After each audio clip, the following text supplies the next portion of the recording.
Hi everyone, this is F1 News and today we are gonna talk about one of the best drivers in Formula 1 history, Juan Manuel Fangio.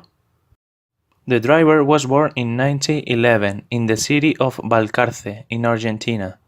He was the fourth of six children, and in his childhood he became known as El Chueco, the bandy-legged one, for his skills in bending his left leg around the world to shot on goal during football games.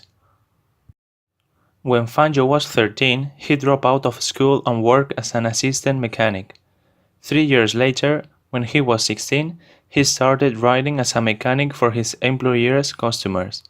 He developed pneumonia, which almost proved fatal, after a football game where hard running has caused a sharp pain in his chest. He was bedridden for 2 months. After recovering, Fangio served compulsory military service at the age of 21. In 1932, he was enlisted in the Campo de Mayo Cadet School, near Buenos Aires. His driving skills caught the attention of his commanding officer, who appointed Fangio as his official driver. After finishing his military service, Fangio opened his own garage and raced in local events. He began his racing career in Argentina in 1934, driving a 1929 Ford Model A, which he had rebuilt. These local events were unlike anything in Europe or North America. They were long-distance races held on most dirty roads up and down South America. During his time racing in Argentina, he drove Chevrolet cars and was Argentine national champions in 1940 and 1941. Fangio, unlike later Formula 1 drivers, started his racing career at a mature age. He started with over 40 years old and was the oldest driver in many of his races. During his career, drivers raced with almost no protective equipment on circuits with no safety features. Formula 1 cars back in the 1950s were very fast and extremely demanding. For the first World Championship of Drivers in 1950, Fangio was taken on by the Alfa Romeo team alongside Farina and Luigi Fagioli, with competitive racing machinery following the Second World War still in short supply. The pre-war Alfetas proved dominant. Fangio won each of the 3 races he finished, but Farina's 3 wins and 4th place allowed him to take the title.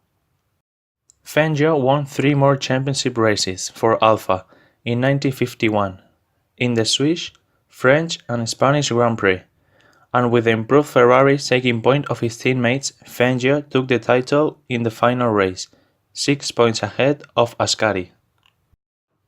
In 1954, Fangio raced for Maserati, until Mercedes-Benz entered competition in mid-season, winning 8 out of 12 races. In that year, he continued to race with Mercedes, driving the W196 monoposto. In 1955, in a team that included Stirling Moss. For 1955, Fangio subjected himself to a training program which was strenuous in an effort to keep up his fitness levels high, which was comparable to his younger rivals. He won a particularly brutal race at the Gran Premio de la República Argentina. The race was run during a grueling heat wave, and with track temperature of 57 degrees.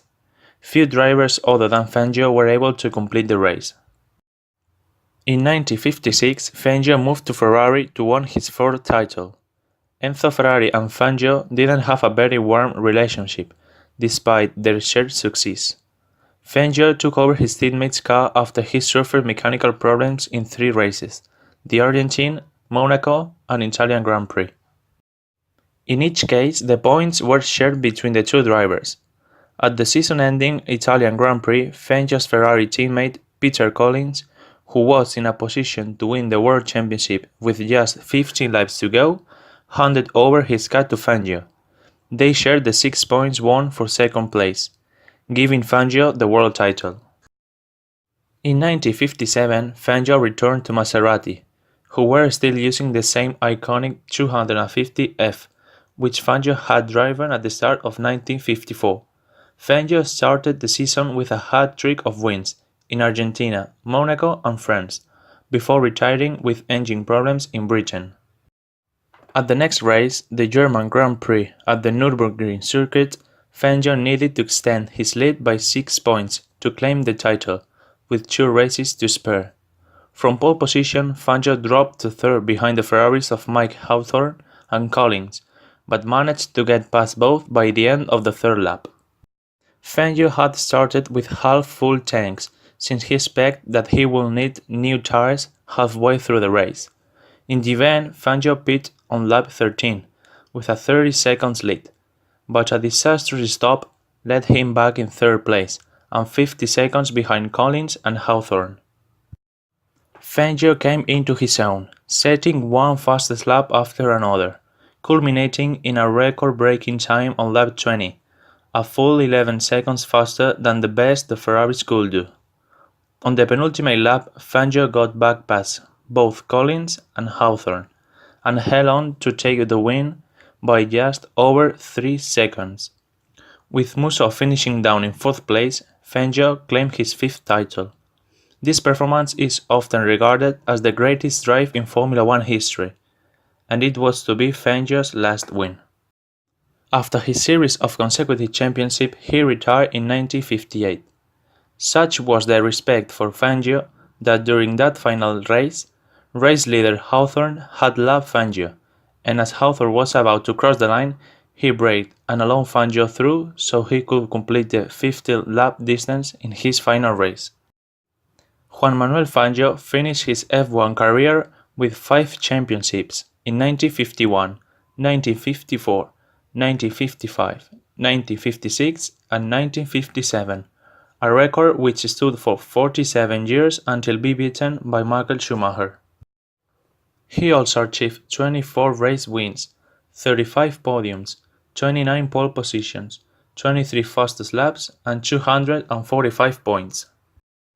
We are talking about one of the best drivers in Formula 1 history, as very few drivers have managed to overcome their statistics, and that in Juan Manuel Fangio's time, there were half of the races that we have currently. And obviously, the cars he drove were much less safe than the ones we have now. And this is all for today. What do you think about Fangio? You knew him before this video? Comment your impressions in the comments.